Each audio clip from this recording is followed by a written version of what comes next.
Ok, ahí está. Entonces, lo último que vimos la vez pasada, la clase pasada, fue haber visto esta fórmula que la vamos a recordar varias veces, ¿no? La de menos, esto relaciona una fórmula de divergencia con una fórmula de tipo potencial, ¿de acuerdo?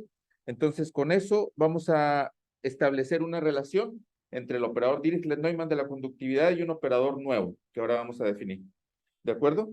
Entonces, para eso, primero algunas especificaciones de la ecuación de Schrödinger.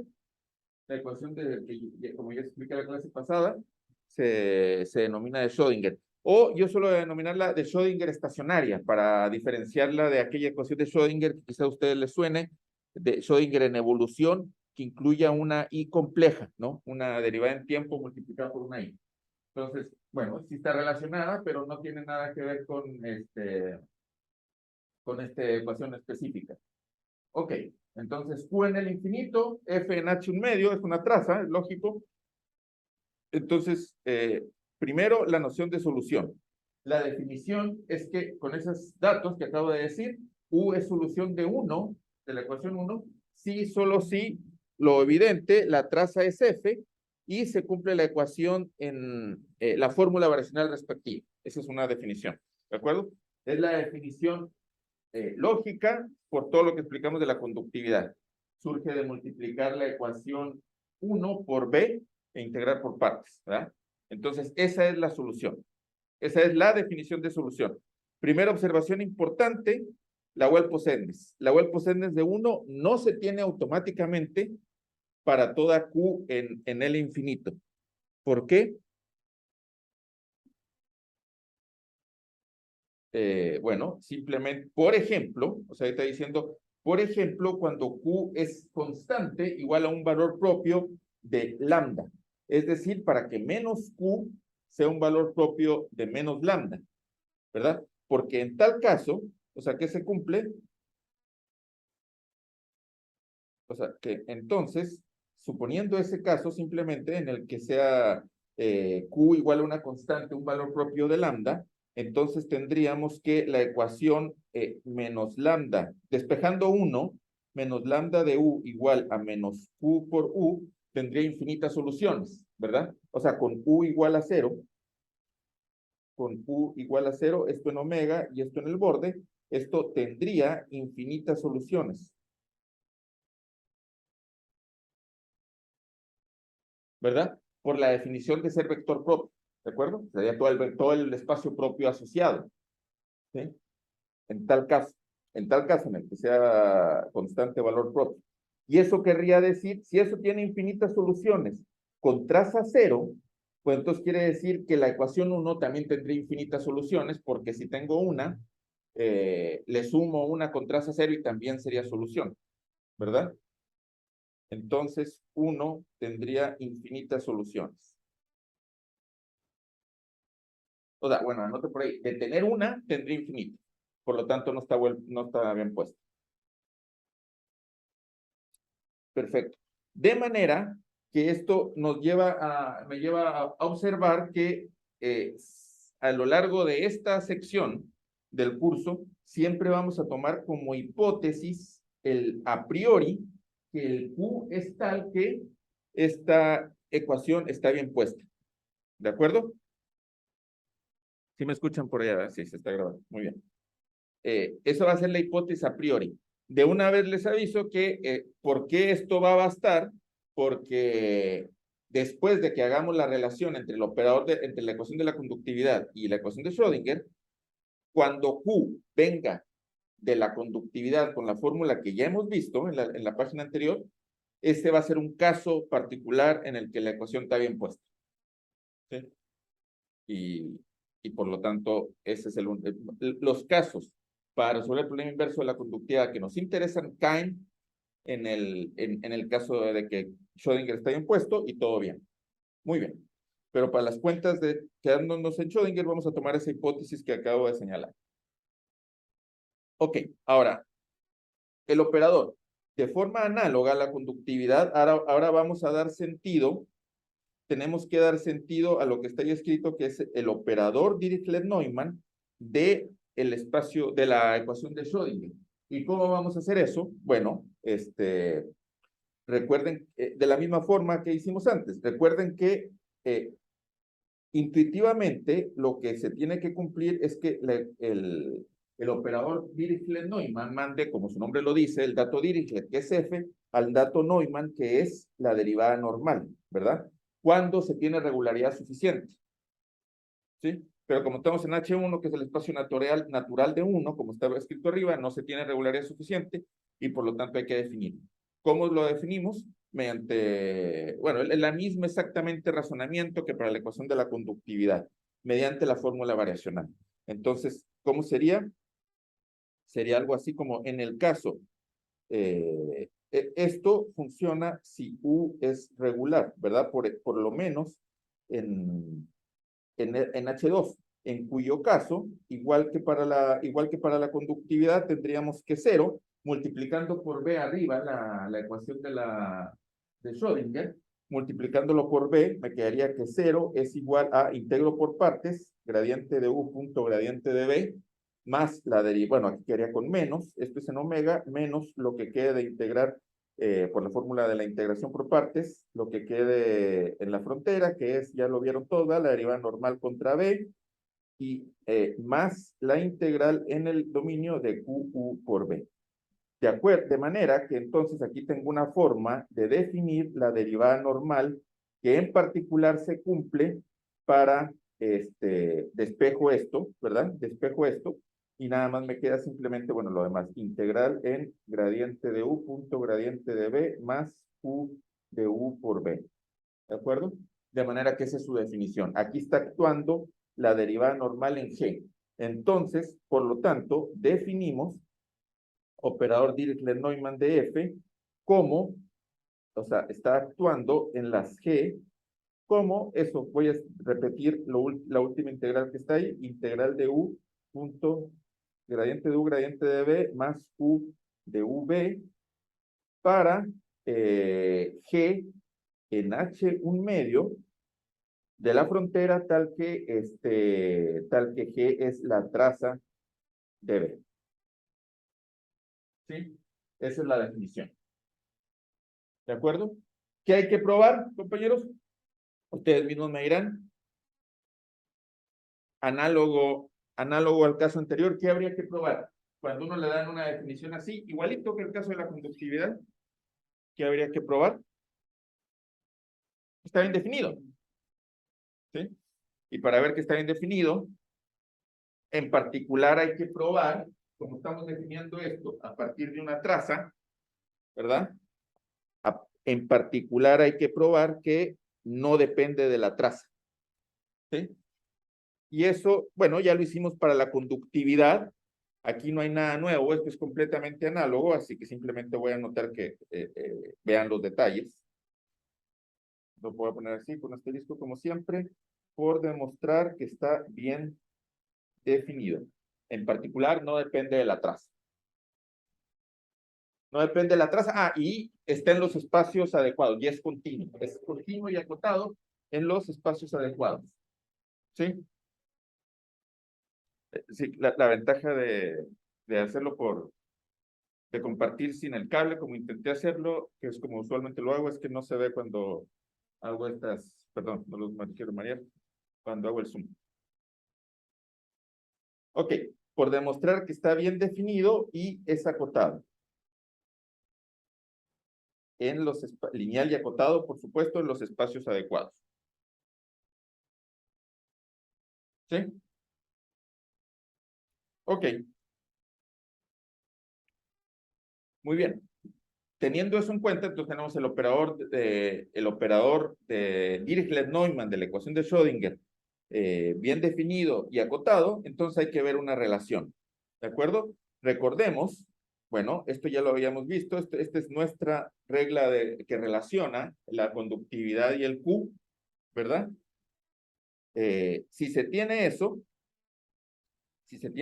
entonces el operador o sea, la ecuación de la conductividad se relaciona de esta manera. Esto fue lo que probamos la clase pasada. Eso lo dejé como lema. Lo probamos en cuentitas suponiendo U regular, U en H2, les dije que se podía probar por aproximación o usando distribuciones en H1. Ok, ya creyéndonos eso es repito, eso es simplemente abrir la divergencia, ¿verdad? Y ver que todo queda bien con ese Q.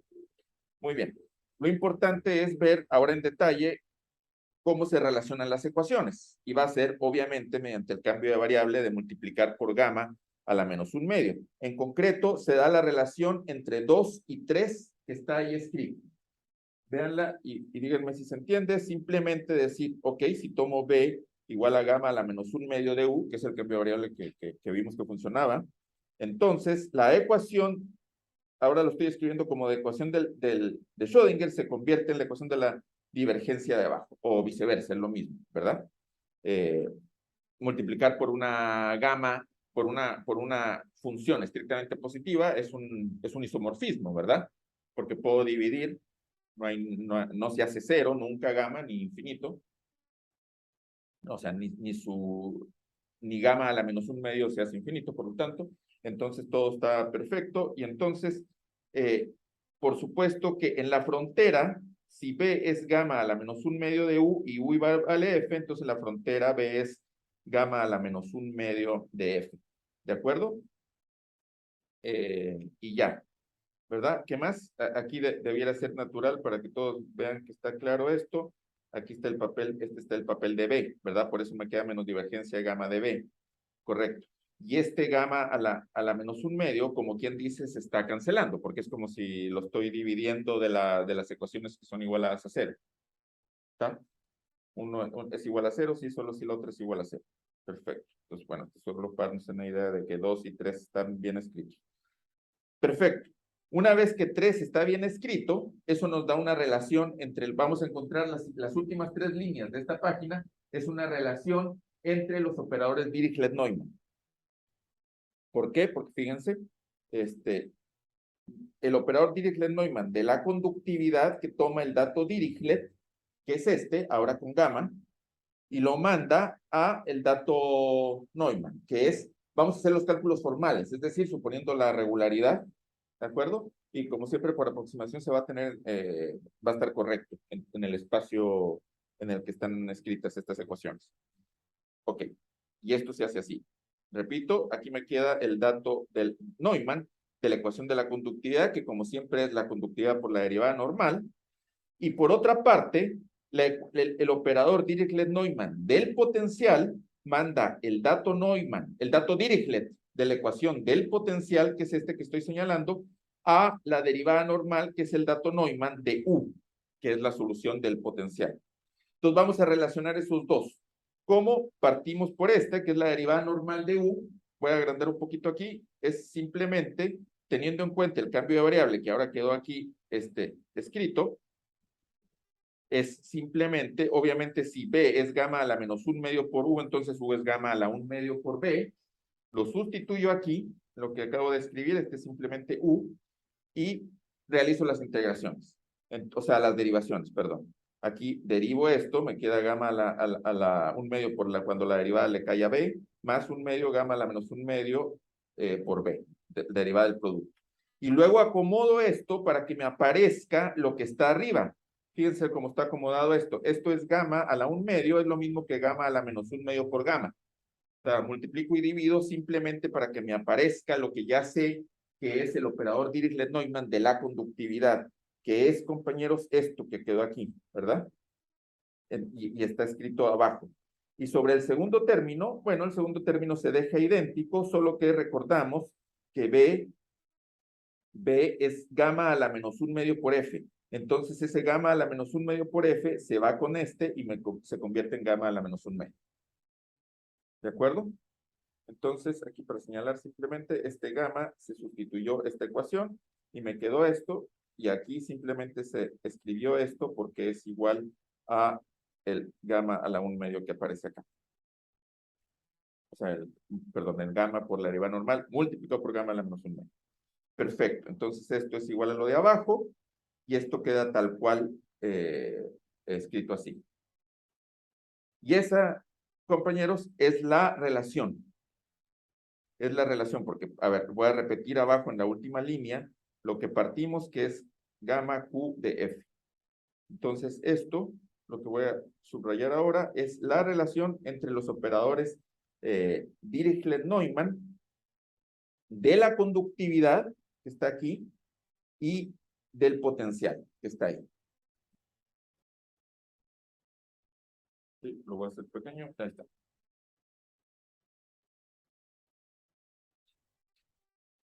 Muy bien, ¿eso qué dice?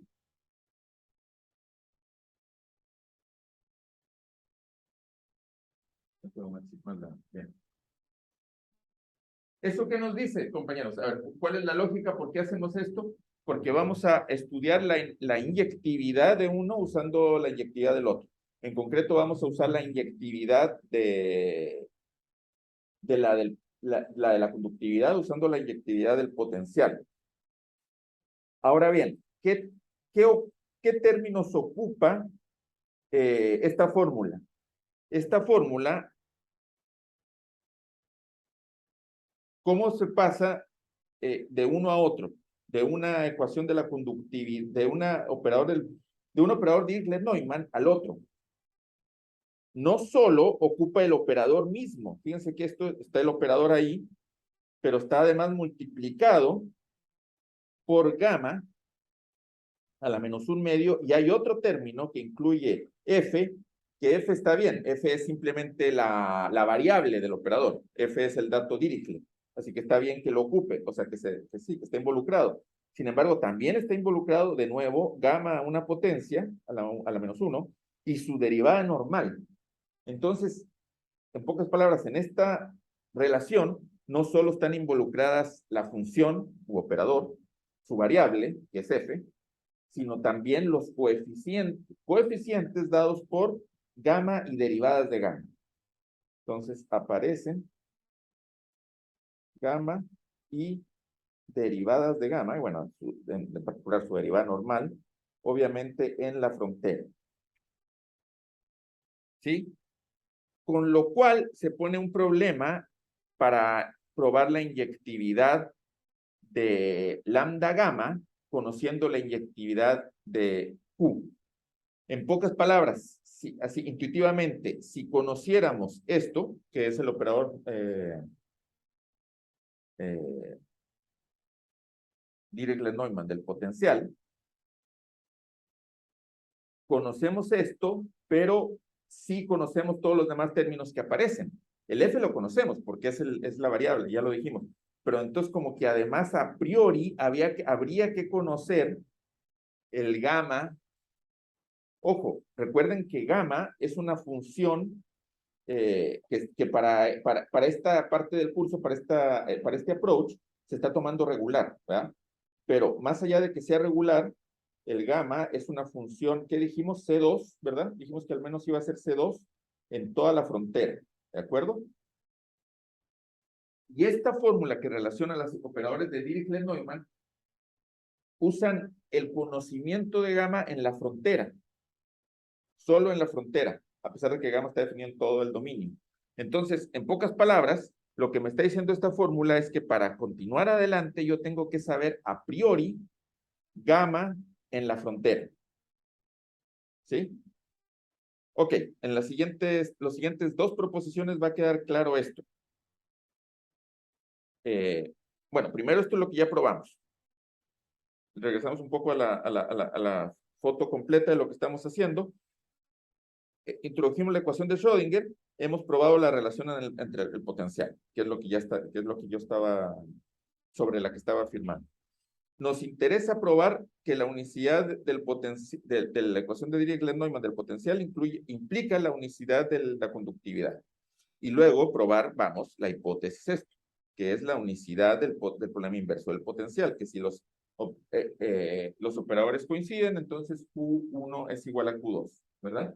Son las dos cosas que vamos a demostrar. Para probar eso,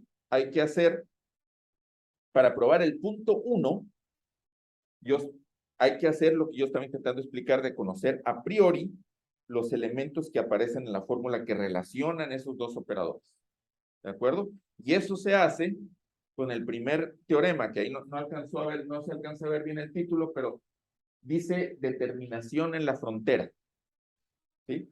el teorema de determinación en la frontera responde de manera positiva al problema que intenté explicar las 2 páginas atrás, que es que si yo conozco que los operadores de Dirichlet-Neumann de la conductividad coinciden, o sea, de 2 conductividades, entonces esas 2 conductividades a priori coinciden en la frontera, o pues está en la frontera, junto con todas sus derivadas. ¿Sí?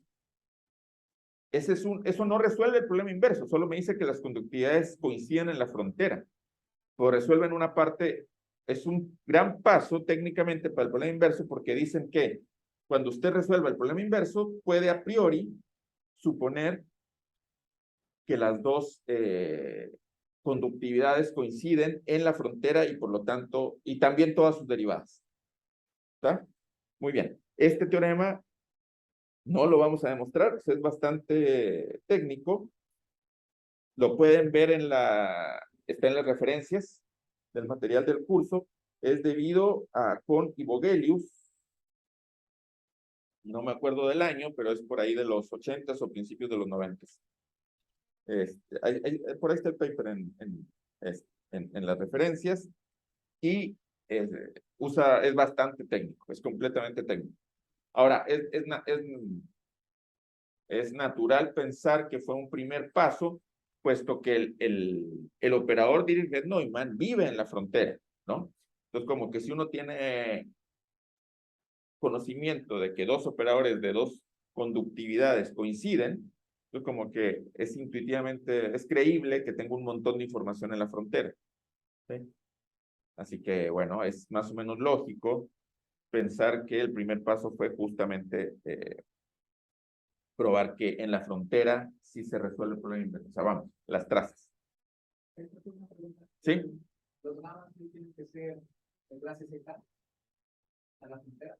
Ah, sí, por supuesto. Ah, muy buena pregunta, muy buena pregunta. Aquí, así como lo formulé, se está suponiendo que los gamas son C infinito. Porque aquí está diciendo que coinciden todas las derivadas. ¿Sí?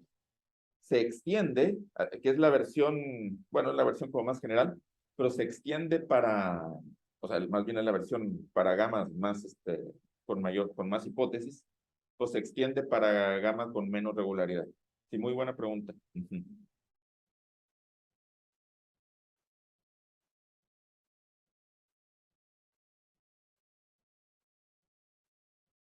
Sea infinito hasta el borde, así como está formulado. No lo voy a demostrar y sí queda como, es bastante técnico, así que tampoco les pido que le echen un ojo, pero sí podría, si les interesa, sí pueden, sí los animo a que lo intenten leer o eventualmente exponer aunque sea una parte de él. Sí.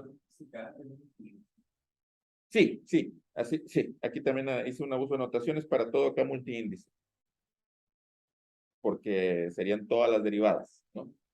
Vamos, aquí sería, así como está, repito, lo enuncié como bien resumido, pero es básicamente que se conocen las trazas, que coinciden las trazas de las 2 conductividades y las trazas de todas sus derivadas parciales. Sí. Sí, bueno, y este último K que acabo de escribir, ese sí está mal, ¿verdad? Me refería, aquí era simplemente el índice de gamma 1 y gamma 2. Gamma J. Ok, muy bien. Usando este teorema, que es, repito, un super teorema, es un teorema bien técnico, es suficiente para probar uno de los 2 resultados que enuncié en la página anterior, que es el que la unicidad del operador Dirichlet-Neumann del potencial implica la la de la conductividad. ¿Sí? Entonces, bueno, y esto es, hasta ahora que vamos a haber probado, demostrando este teorema, que hemos reducido el problema inverso de la conductividad, que es el problema de Calderón original, a un problema de la ecuación de Schrödinger, que es un problema más sencillo porque el Q aparece en un término de orden inferior. Todo lo que he explicado, esa es la filosofía, eso es lo importante que se entienda bien. ¿Está? Ok, entonces por eso este teorema es importante. Reduce un problema inverso a otro. ¿Sí? Muy bien, si hay preguntas, también los que están conectados me pueden interrumpir. Si no, vamos a demostrarlo.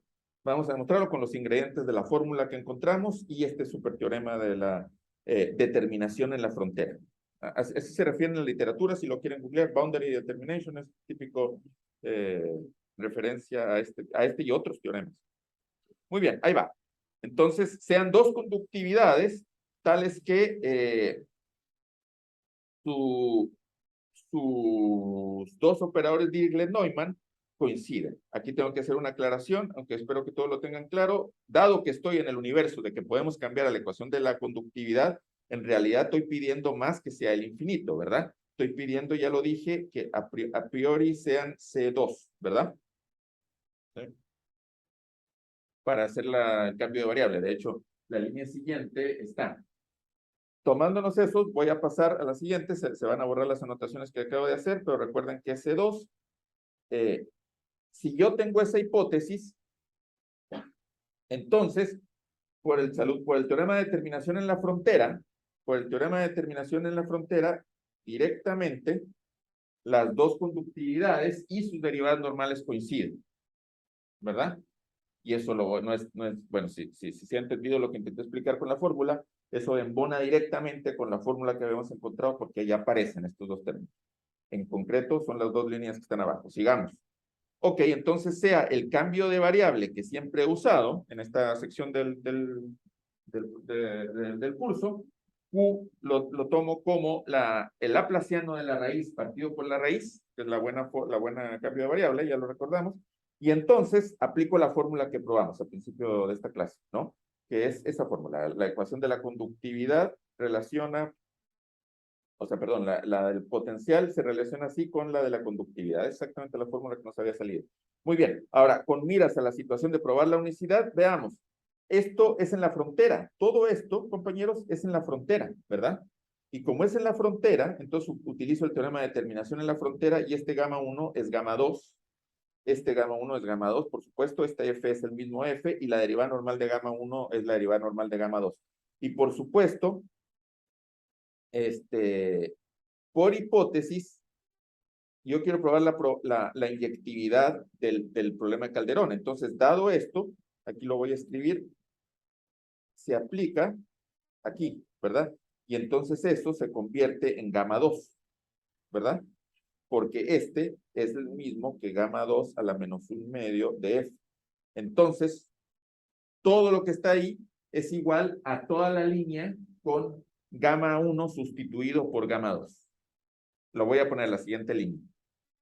Pero esa fue la explicación, entonces la siguiente línea me queda eso. ¿Está claro? Ahí repito, ahí usé determinación en la frontera y hipótesis con miras a probar la unicidad del operador de la conductividad.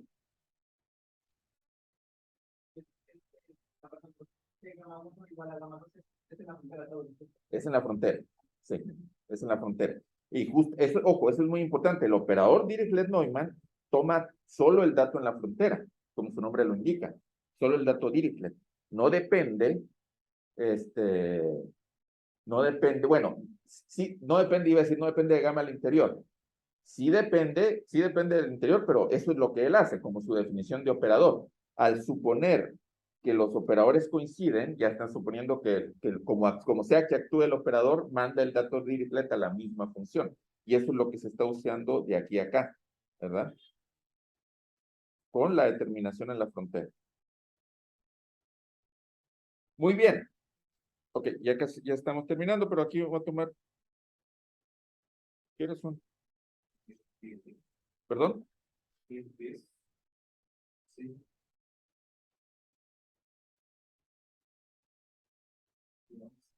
10:11. Ah, sí, estaba viendo el 45 que está ahí, se quedó pegado esto. ¿Sí lo ven? Es la hora del archivo, quizá, por la hora que me conecté. Ah, perfecto, tenemos tiempo. Ah, muy bien. Continuamos. ¿Está bien? Entonces aquí usé determinación de la frontera, hipótesis de la conductividad y llegué a que los operadores, fíjense aquí a qué he llegado, los operadores Q1 coincide con el operador de Q2. Y esto, compañeros, entonces es importante decirlo, esto es para toda F en H, un medio de la frontera. ¿De acuerdo? Eso quiere decir que entonces el operador Q1 es igual al operador Q2. ¿Sí? Como operadores. Y aquí uso la principal hipótesis en la que estoy abocado ahora, que es la unicidad del operador Q. Cuando digo, recuerden que la unicidad del operador Q significa la unicidad que Q manda a lambda Q, ¿verdad? Es decir, en este paso lo que tengo es que Q1 es igual a Q2. ¿Sí? Como funciones en el infinito. ¿Sí? Por la hipótesis de la unicidad. Es lo que está escrito ahí, Q1 es igual a Q2. Y con esto ya tenemos suficiente para concluir, pero falta un pequeño paso. ¿Qué tengo que concluir, compañeros? Que los gamas son iguales, ¿verdad? Partí de esto y por supuesto tengo que demostrar que gamma 1 es igual a gamma 2. ¿Con esto basta? Sí, con esto basta, pero no directamente. Hay que hacer un cálculo, o sea, hay que hacer una consideración.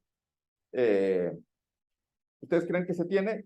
Hay que recordar quién es Q. Y Q es esta ecuación, Q es el cambio de variable. Entonces tengo que los lambda no directamente coinciden, pero directamente coinciden vía ese operador, el laplaciano. Entonces escribámoslo. Esto implica directamente que laplaciano de raíz de gamma 1 partido por la raíz de gamma 2 es igual a laplaciano de la raíz de gamma 2 partido por la raíz de gamma 1. ¿Sí? ¿A eso implica que coincidan? ¿Perdón? Sí, perdón. No sé por qué hice esto. Es gamma 1 y gamma 2. Van iguales, por supuesto. ¿Eso hace que coincidan? Si dos funciones tienen, al sacarle el laplaciano y dividirlas por ellas mismas, son iguales, entonces son iguales. Esto es interesante, o sea, es un paso sencillo, pero aquí hay involucrado un argumento bien EDP, porque fíjense, sabemos algo más con eso no basta, pero sabemos algo más de estas funciones, de las gamas, justamente por el teorema que ya usamos de determinación en la frontera, coinciden en la frontera. Entonces ahí sí. Entonces, para explicarlo, uno puede decir esto es igual a un Q. A priori esto es un Q, ¿verdad? Que de hecho es tanto Q1 como Q2, ¿cierto? Pues son iguales, así que ya simplemente lo llamo Q, ¿verdad? Es un Q en el infinito. Es más regular, bueno, en el infinito nos basta para este razonamiento. De hecho, sabríamos que es continuo si tomamos gamma en C2. Pero lo importante es que sea acotado para considerar lo siguiente. Entonces, gamma 1, la raíz de gamma 1 y la raíz de gamma 2 resuelven una EDP. ¿Qué EDP resuelven? Resuelven la EDP que me queda al despejar, como quien dice, laplaciano de ellas mismas ahí. La voy a escribir abajo, sería la ecuación menos laplaciano, le pongo menos porque estamos acostumbrados, pongo W para el papel que juega la raíz, menos W, y cuando esto lo pase hacia Q, me va a quedar lo paso restando, entonces me va a quedar menos laplaciano más QW, ¿verdad? Porque paso la raíz multiplicando al Q y lo paso restando para allá, al menos se lo cargo a laplaciano, perfecto, y esto es igual a 0, ¿sí? Y en la frontera, compañeros, en las fronteras, igual a un dato que voy a llamar H. Este es el dato, el mismo para las dos, por el teorema de determinación en la frontera. ¿Sí? Entonces, esto es en omega, esto es en omega y esto es en la frontera, y esta segunda línea por el teorema de determinación en la frontera. ¿De acuerdo? Y esta es una EDP que está bien puesta. ¿Quién me dice por qué está bien puesta?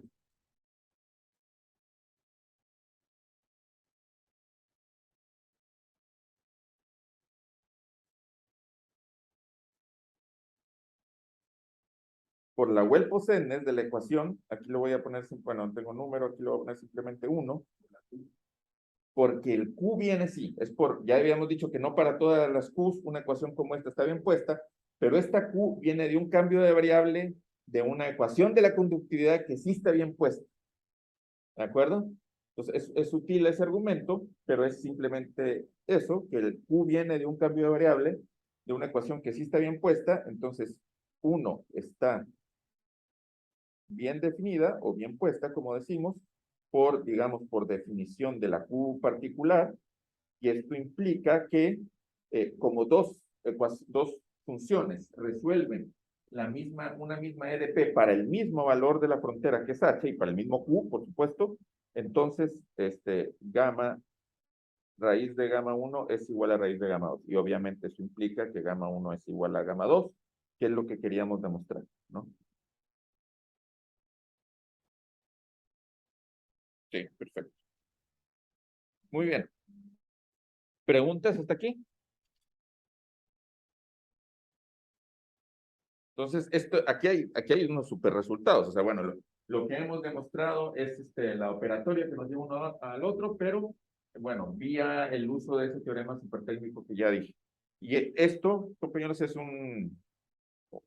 históricamente fue súper importante porque redujo el problema de la conductividad, que es el problema de Calderón, uno de los problemas inversos más conocidos, al problema de Schrödinger, que fue mucho más atacable. Y vía esto se resolvió un montón de casos particulares para para el problema de la conductividad. En particular, aquí estamos probando la unicidad, pero usando este mismo approach se puede probar la estabilidad en algunos casos particulares y sobre todo algunas estabilidades, no va a ser la estabilidad Lipschitz así tan directa. ¿Sí? Dicen que no está impuesto, ahí a veces hay implicancias ¿qué parte del pensamiento que tiene solución y es única. Sí, sí, bueno, aquí estoy usando la unicidad, claro, aquí estoy usando la unicidad de soluciones. Pero eso sí, bueno, aquí pongámosle asterisco, pero analícenlo ustedes, reflexionenlo, pero es vía el que el Q está definido de esa manera, ¿no? Para esa conductividad, para una conductividad. Para el gamma 1, gamma 2, nos da la misma de con la misma condición y con la unicidad especial son iguales. Sí, claro. Si te lo estás pensando como regresándote a la cuestión de la conductividad, que es la que sabes explícitamente que está bien puesta. Sí, sí, exactamente. Sí, es una manera de verlo. Claro.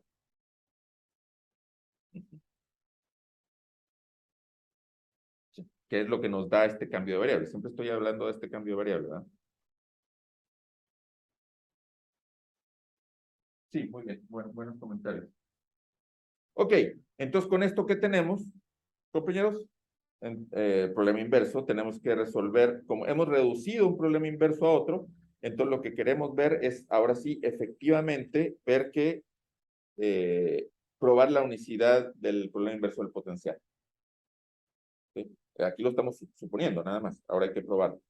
¿De acuerdo? Y para eso, bueno, lo que vamos a probar, este enunciado, vamos a probar la unicidad del problema inverso del potencial, que es el teorema como está ahí enunciado. Si dos operadores de Dirichlet-Neumann del potencial coinciden, entonces los potenciales son los mismos. Vamos a usar un par de resultados particulares. El primero es que es esa relación entre dos operadores de Dirichlet-Neumann del potencial. Es tal cual lo que está escrito ahí, que la diferencia de dos operadores aplicado a la traza de una de las soluciones, esto vive, recuerden, en h a la menos un medio, y esto vive en un medio. Entonces es simplemente la aplicación en dualidad. Eso se da, eso resulta ser la diferencia de los operadores, la diferencia de los potenciales, perdón, multiplicado por las soluciones. Eso no es difícil, lo vamos a demostrar ahora. ¿Sí? Muy bien, ¿y qué creen que vamos a usar? ¿Cómo creen que vamos a usar? Antes de demostrar esto, una pequeña explicación de por qué vamos para allá. ¿Cómo creen que vamos a usar esto, compañeros?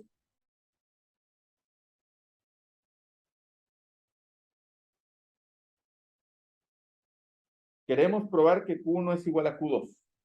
Entonces aquí tengo U1, U2 multiplicando.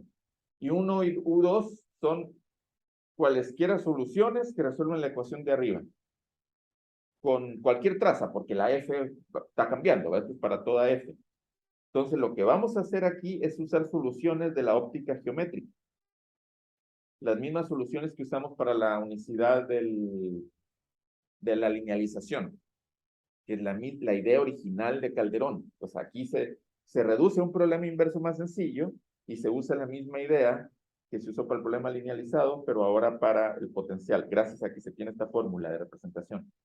Y si se hacen aquí aparecer exponenciales, se invoca la transformada de Fourier. Entonces, esa es la lógica que estamos haciendo. Entonces, con esto, mi idea es explicar por qué queremos esto y por qué queremos la siguiente proposición. Quizá esta ya no me va a dar tiempo de probarla hoy, pero leámosla. Es básicamente de soluciones de la óptica geométrica. Un poquito más general que las anteriores, del enfoque de Calderón, porque tienen como un residuo, como quien dice. Leámosla. Para cada A en H2, Z un complejo, un vector complejo, tal que es ortogonal al gradiente del anterior. Ahí, de nuevo el fenómeno de ortogonalidad. Entonces existen soluciones de esta forma, donde son soluciones de la forma exponencial por A más R. R pensémoslo como un residuo, porque de hecho se tiene R que es pequeño en la norma L2. ¿Sí?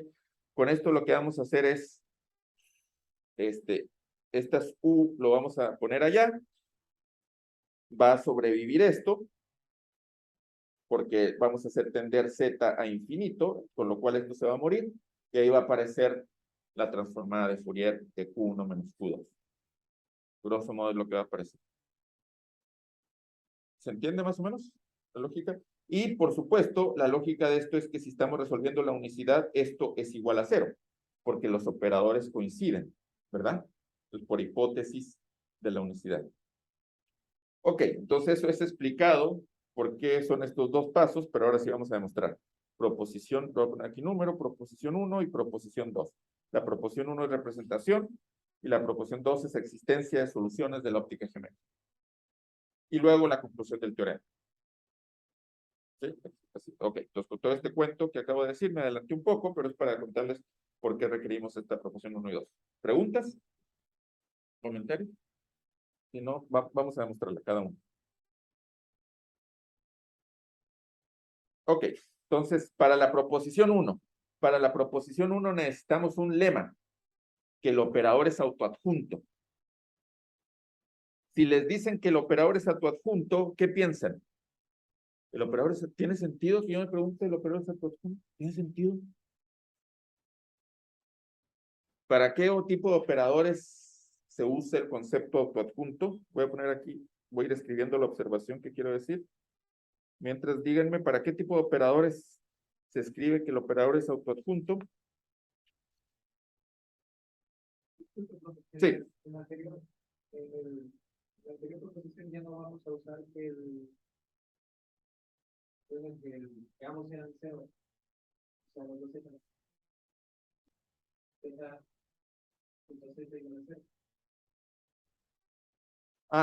Sí, buena pregunta. Sí, es que uno de los, para esta proposición 2, el gradiente de A va a jugar el papel del sí. Y tú me preguntas Z contra sigo mismo, ¿verdad? Creo que sí, a lo mejor me falta.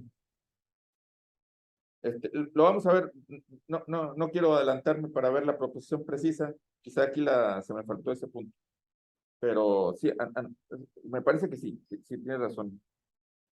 Sí, lo vamos a dejar aquí como pregunta. ¿Se requiere que Z.Z sea 0? Me parece que sí. Sí, tienes razón. Bueno, en fin, recordémosle para cuando lleguemos a la proposición 2.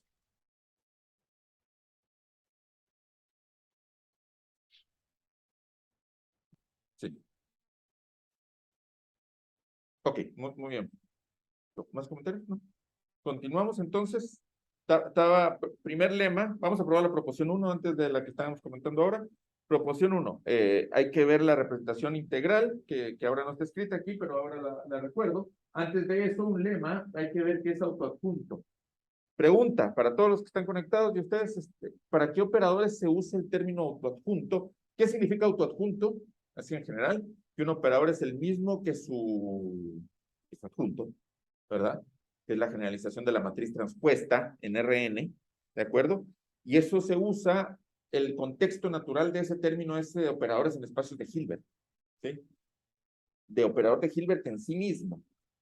Aquí hay una pequeña abuso de notación del término autoadjunto porque el operador no está funcionando, no está definido en un espacio de Hilbert en sí mismo, pero va de un espacio que más allá de que sea de Hilbert, va a un espacio a su dual. ¿Sí? Y si va de un espacio a su dual, entonces se cumple, hay una fórmula que relaciona sus variables y sus evaluaciones, o sea, sus valores y su variable, pero no un producto interno de un espacio de Hilbert, sino un producto en dualidad.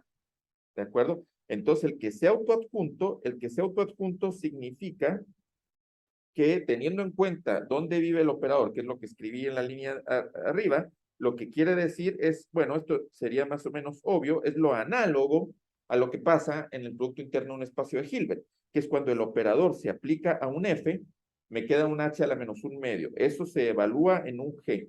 ¿De acuerdo? Me queda, esto es la evaluación de siempre, menos un medio, que puede estar representada por una integral en L2 cuando hay regularidad. Y ahí sí hay espacio de Hilbert en L2. Bueno, pero eso de ser autoadjunto, esa simetría se puede plantear aquí de manera clara si pedimos que el operador cumpla lo evidente que lambda Q de G es igual a lambda Q de G por F, claro, donde esto sería de nuevo menos un medio, un medio. Eso se pide.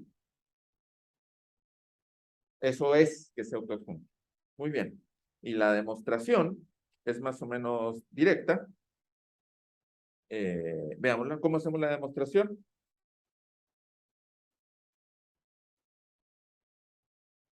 Para ver qué es autoadjunto nos tenemos que ir a la definición. Recordemos cuál era la definición. Lambda Q de F, lambda Q de F por G.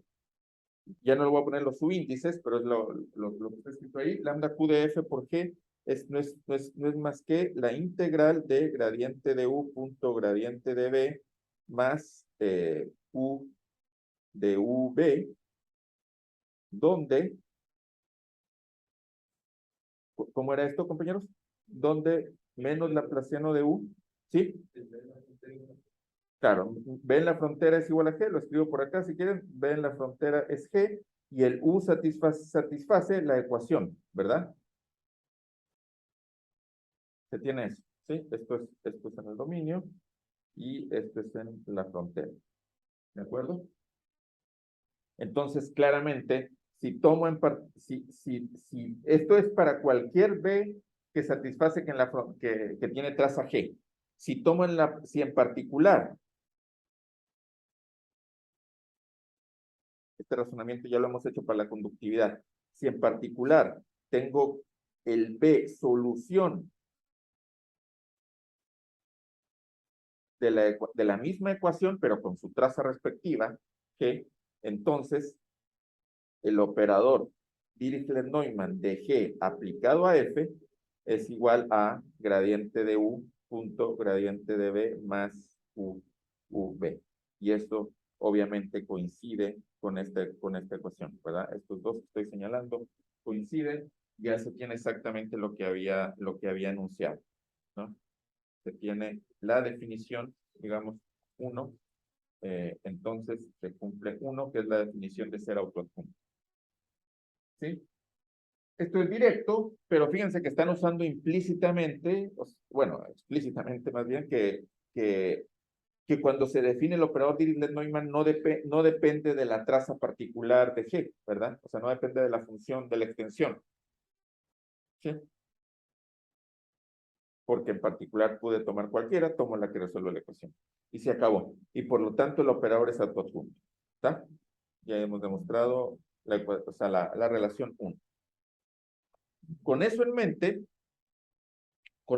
ya podemos demostrar la proposición, ya demostramos que el operador es autoadjunto, y ya podemos demostrar la proposición de la fórmula integral, que está ahí, aquí está vuelta a escribir. Es simplemente que la diferencia de los operadores en un F aplicado en un F2 es la diferencia de los potenciales en U1, U2, donde uno es U1 y U2 son soluciones de la ecuación respectiva. Aquí, bueno, F y G están nombrados F1 y F2. ¿Sí?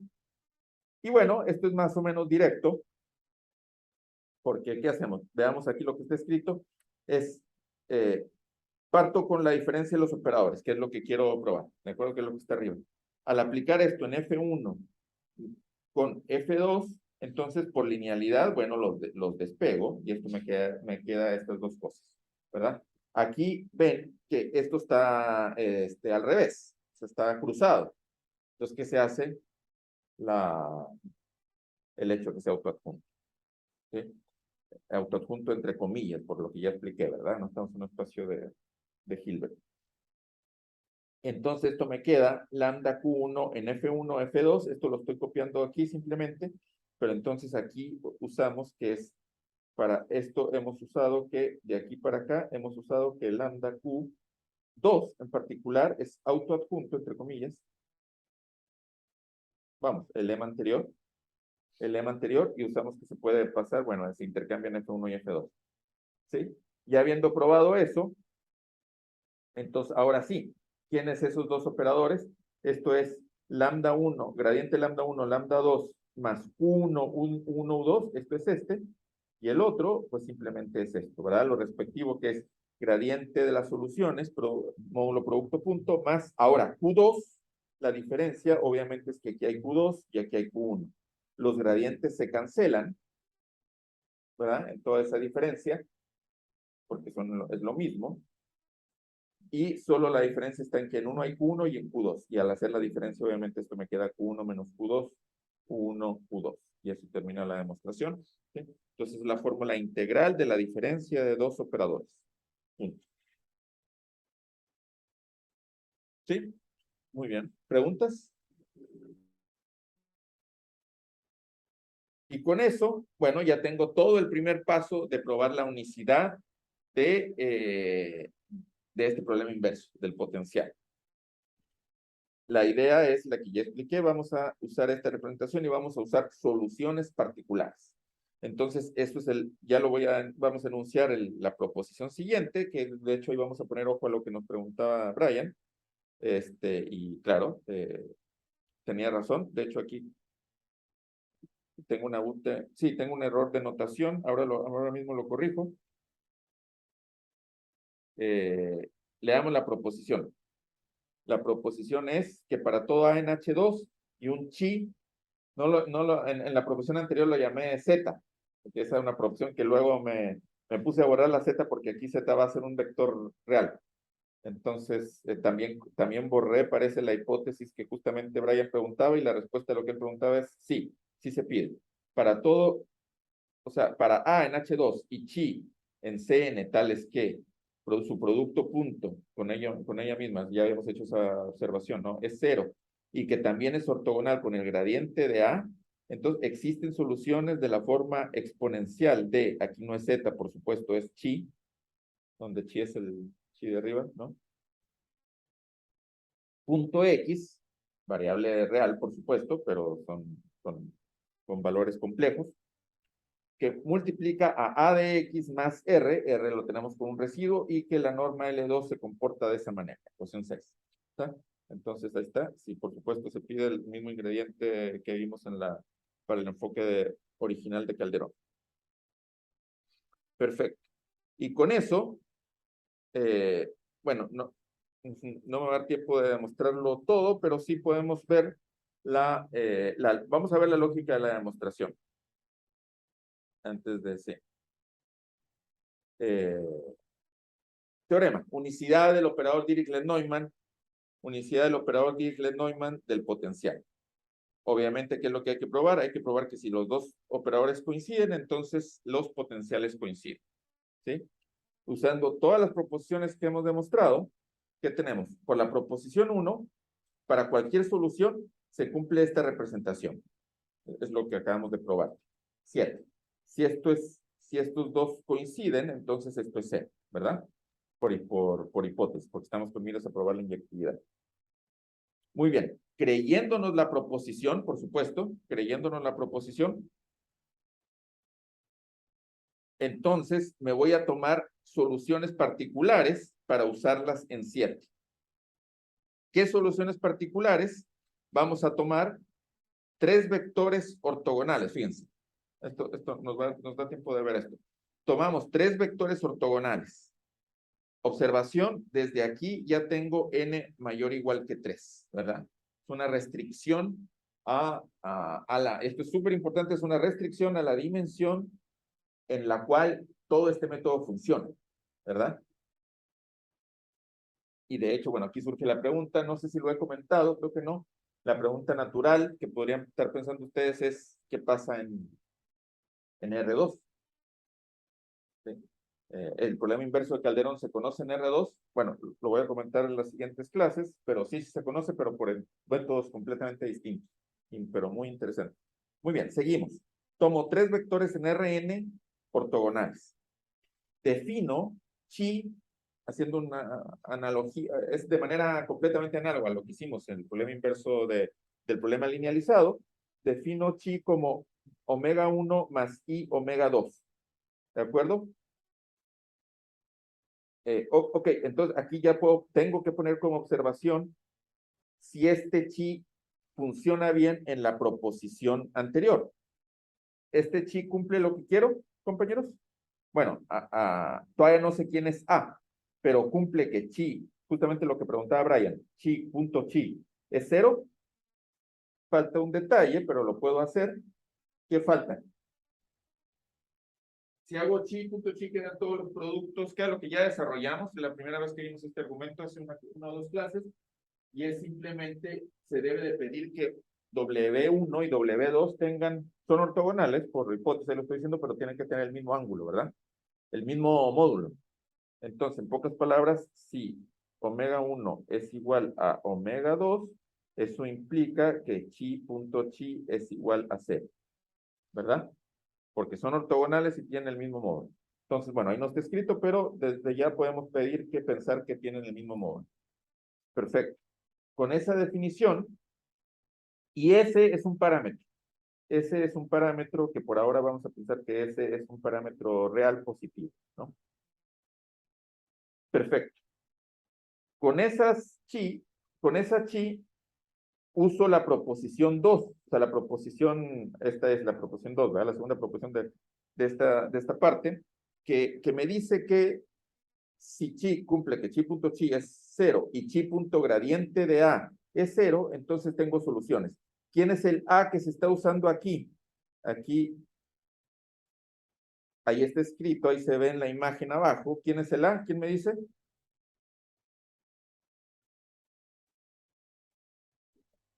X.z, la función X.z, que es una función lineal. A de X es X.z. Es una función lineal en X, ¿verdad? Y de hecho, en su gradiente no es más que Z, ¿verdad? Su gradiente no es más que Z. Por eso, la ortogonalidad que estuve pidiendo desde el principio hace que se satisfaga esta hipótesis. Entonces vamos, la proposición 2 es para A igual a X.z, es exactamente el marco en el que funcionan las soluciones de la óptica geométrica. Ok, repito, aún no hemos probado la proposición 2, la probamos en la siguiente clase. Pero con esto nos da para concluir, porque sustituyendo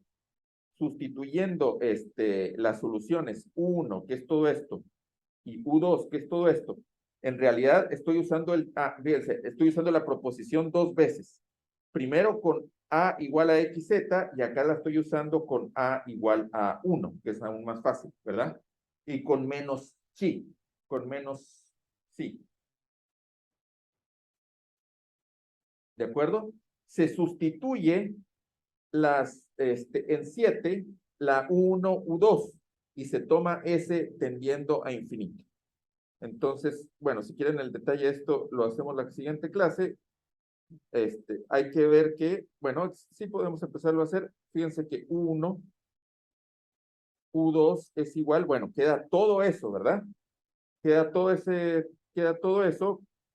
Hay que ver que solo sobrevive el exponencial, los exponenciales que me dan la transformada de Fourier. Fíjense, ¿qué me queda? Me queda I por chi menos chi. O sea, bueno, claro, chi punto X. Esto es 0, obviamente. Y luego me va a quedar todos los E a la IX punto Z más R1.